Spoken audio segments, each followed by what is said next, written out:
With 10 games to spare, the Dubs now sit 7th in the Western Conference after the LA Clippers took down the New York Knicks.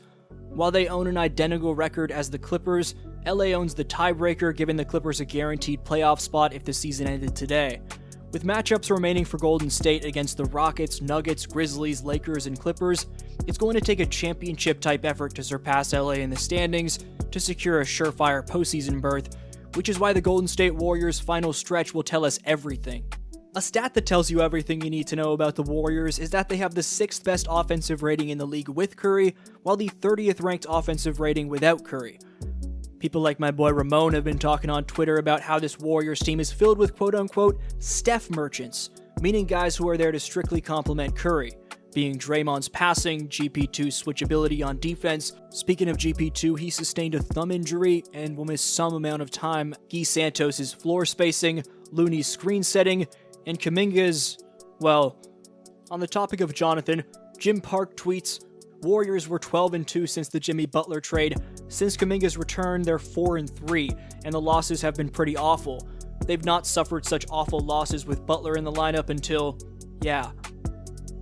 Jonathan has to take this criticism with a grain of salt, knowing the fans only want to make him better with such talk.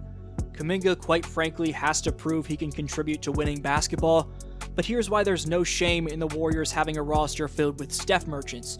As Mike Mika's tweet displays, the Warriors in 2018 with prime KD, Clay, and Draymond, while missing Curry, lost 7 out of 12 games, which included a 4-game losing streak. This shows you that Stephen's always been the system, and that a few losses without him is nothing to panic about. That said, Kuminga has to be benched if he can't start contributing like a champion on both ends of the court.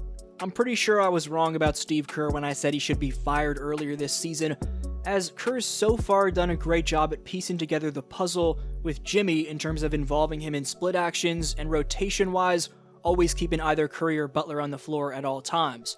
Kerr put extreme emphasis on these final 10 games for his team. We're living. We are in the fight, and we got 10 games to go, and I can't wait. I think Friday's the biggest game of the year for us. You know, we've lost 2 games in a row, very poor performances. It's time, and we gotta bounce back, and that's what good teams do, and I'm confident that we'll do that. I'm hyped to know your takes on the Warriors' final 10 games, along with whether or not you're panicking about the team's current 2-game losing streak, and about Jonathan Kuminga's impact. Comment your opinion down below. This was your boy DFlow, and I'll see you next video.